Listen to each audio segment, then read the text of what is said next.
Assalamualaikum warahmatullahi wabarakatuh. Waalaikumsalam warahmatullahi Waalaikumsalam wabarakatuh. warahmatullahi wabarakatuh. Kami dari kelompok 9 ingin mempresentasikan hasil kerja kelompok kami yaitu analisis portofolio optimal model Markowitz. Sebelum lanjut ke pembahasan berikutnya, perkenalkan saya Deva Anjali sebagai moderator dan anggota kelompok saya ada Anissa Rahmatila dan Rianza Valiatia. Langsung aja ke latar belakang. Jadi untuk melakukan analisis portofolio model diharapkan dapat memberikan informasi yang jelas bagi investor dalam pengambilan keputusan investasi di masa mendatang. Model-model ini adalah model indeks tunggal dan model Markowitz. Model indeks tunggal menggunakan indeks beta sebagai risiko, sedangkan model Markowitz menggunakan prinsip diverifikasi.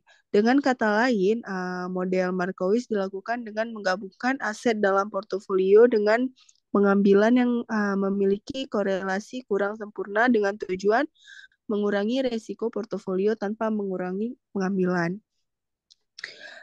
Next ada rumusan masalah, yaitu bagaimana menghitung portofolio optimal menggunakan model Markowitz dan bagaimana analisis kelayakan investasi pada saham. Next ada tinjauan pustaka, yaitu ada return, risiko, dan portofolio. Jadi return juga dikenal sebagai pengembalian keuangan dalam istilah yang paling sederhana adalah uang yang dihasilkan atau hilang dari investasi selama beberapa periode waktu. Return bisa berupa perubahan harga aset, investasi, atau proyek dari waktu ke waktu yang dapat dipresentasikan dalam bentuk perubahan harga atau presentase perubahan. Selanjutnya ada risiko. Risiko adalah kemungkinan perbedaan antara return aktual yang diterima dengan return yang diharapkan. Lalu ada portofolio. Portofolio merupakan kombinasi atau gabungan atau sekumpulan aset baik berupa aset real maupun aset finansial yang dimiliki oleh investor. Hakikat pembentukan portofolio adalah untuk mengurangi resiko dengan cara diverifikasi, yaitu mengalokasikan sejumlah dana investor pada sebagai alternatif investasi yang berkolerasi negatif agar dana yang dikeluarkan oleh investor dapat menghasilkan pengembalian yang optimal. Next ada Markowitz model. Markowitz portofolio model Markowitz adalah portofolio efisien yang dibentuk dengan tujuan untuk meminimumkan standar deviasi yang merupakan ukuran risiko atau suatu portofolio. Untuk penjelasan selanjutnya akan dijelaskan oleh Anissa Rahmatilla. Baik, terima kasih. Selanjutnya saya akan menjelaskan terkait daftar saham perusahaan bank pada indeks LQ45 yang menjadi sampel penelitian kami. Jadi bisa dilihat pada tabel yang pertama.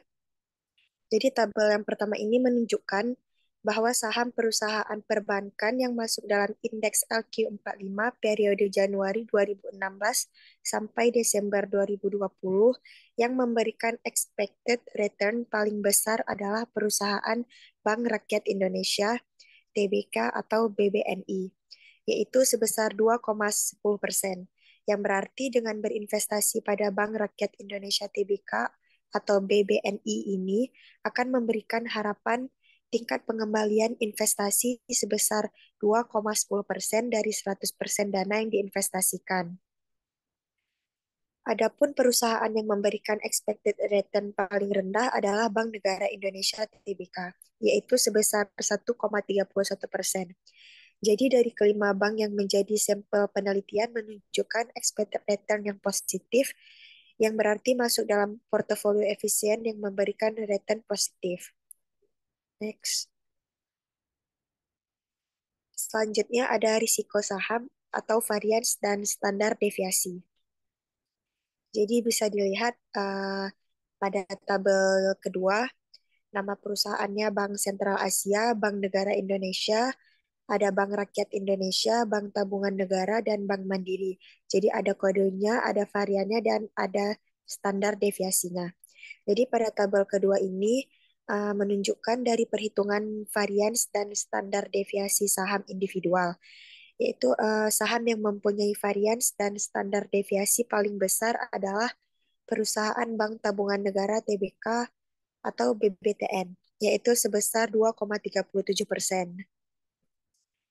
Jadi dengan standar deviasi 15,37%, sedangkan yang mempunyai varians terendah adalah perusahaan Bank Rakyat Indonesia (TBK), yaitu bisa dilihat sebesar 0,27% dengan standar deviasi 5,16%.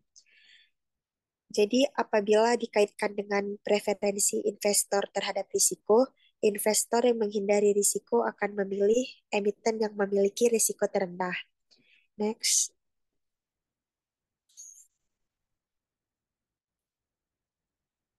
Selanjutnya ada kovarian antar dua buah saham. Jadi pada tabel ketiga ini merupakan tabel nilai kovarian saham, di mana dari hasil perhitungan nilai kovarian bisa kita lihat dua buah saham yang memiliki nilai kovarian positif, yaitu nilai yang positif menunjukkan nilai-nilai dari dua buah variabel yang bergerak searah. Artinya jika satu meningkat, maka yang lainnya juga meningkat. Begitupun jika satu menurun, maka yang lainnya juga menurun. Jadi pada tabel ketiga ini menunjukkan seluruh bank memiliki nilai kovarian positif atau bisa disebut seluruh sampel memiliki hubungan yang searah dengan nilai kovarian terbesar, yaitu ada pada dua buah saham yang sama, yaitu BBTN dan BBTN dengan nilai hingga 2,33%. Lalu berikutnya dua buah saham berbeda dengan nilai kovarian besar, yaitu BBNI dan BBTN dengan nilai 1,17%.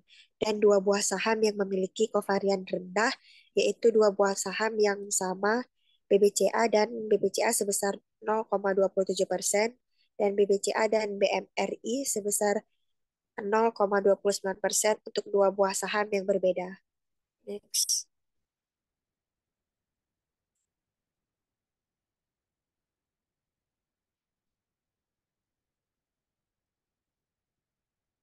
Selanjutnya ada korelasi koefisien antar dua buah saham. Jadi bisa dilihat pada tabel keempat ini nilai koefisien korelasi saham. Di mana dari hasil perhitungan nilai korelasi dapat dilihat bahwa dua buah saham yang memiliki hubungan baik itu bernilai negatif 0, yang berarti memiliki hubungan yang kuat. Hasil perhitungan menunjukkan seluruh saham memiliki hubungan yang positif atau kuat. Hubungan antar dua buah saham yang memiliki nilai yang kuat ada pada BBNI dan ada pada BMRI, yaitu dengan nilai sebesar 76%, yang berarti berhubungan kuat karena nilainya mendekati angka 100%. Dan nilai korelasi yang rendah ada pada BRI dan BTN dengan nilai sebesar 58%. Namun nilai ini cukup kuat karena bernilai positif dan mendekati 100%.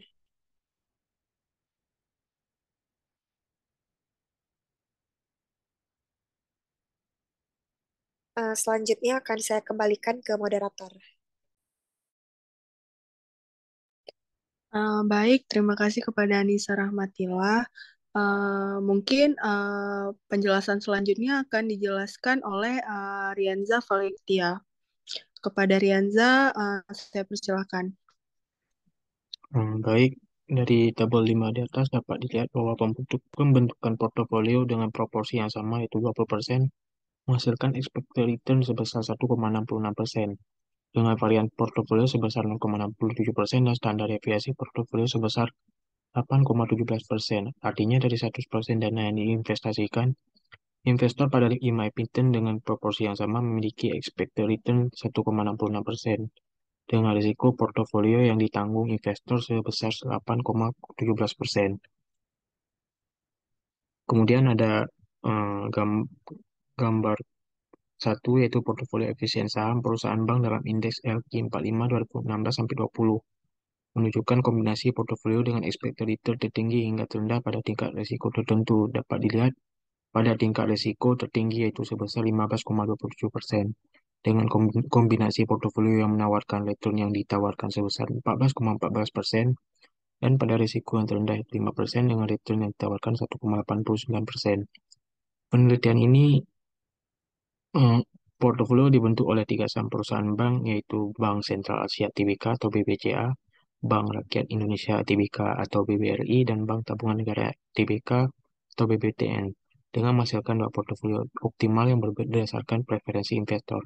Namun jika kita hitung lebih dalam lagi dengan membagi risiko yang ditawarkan terhadap return yang diberikan, maka pada portofolio risiko terkecil menghasilkan nilai 0,37 lebih besar jika dibandingkan dengan portofolio return tertinggi yang sebesar 0,29. Ini menunjukkan bahwa portofolio yang dihasilkan semuanya berada pada tipe investor seeker, bahkan tidak ada portofolio yang berada pada tingkatan menghindari risiko, sehingga dapat ditentukan bahwa portofolio optimal untuk investor pada investasi saham perbankan berdasarkan preferensi berikut. Kemudian, tabel 6 merupakan portofolio optimal investor dengan risiko terkecil menghasilkan risiko yang minimal di tingkat return tertentu dengan porsi 79% pada saham BBRI, 15% pada saham BBTN, dan 6% pada saham BBCA. Lalu dengan preferensi investor return tinggi menghasilkan return maksimal dengan risiko tertentu dengan proporsi 81% pada saham BBRI, 15% pada saham BBTN, dan 4% pada saham BBCA. Portofolio optimal yang dibentuk juga menghasilkan tingkat return sebesar 1,85% dengan risiko 5% pada portofolio optimal risiko terkecil, dan juga pada menghasilkan return 4,02% dengan tingkat risiko 15,27% pada portofolio optimal return tinggi. Apabila dibandingkan dengan saham individual bagi investor rasional, tentunya akan memilih berinvestasi pada portofolio yang telah dibentuk. Nah, selanjutnya akan saya serahkan kepada moderator. Baik, terima kasih kepada Rianza. Jadi kesimpulan materi kita hari ini adalah berdasarkan hasil penelitian yang telah dilakukan, maka dapat ditarik kesimpulan bahwa portofolio optimal yang dibentuk menggunakan model Markowitz terdiri dari 3 buah saham dari 5 sampel yang ada, di mana portofolio optimal yang dibentuk ini terdiri dari 2, di mana investor memiliki preferensi yang berbeda tiap orangnya. Portofolio optimal yang dibentuk apabila dibandingkan dengan saham individual bagi investor rasional tentunya akan memilih berinvestasi pada portofolio yang telah dibentuk. Sekian dari kelompok kami. Lebih dan kurang kami mohon maaf. Wabillahi taufiq walhidayah. Wassalamualaikum warahmatullahi wabarakatuh. Waalaikumsalam warahmatullahi wabarakatuh.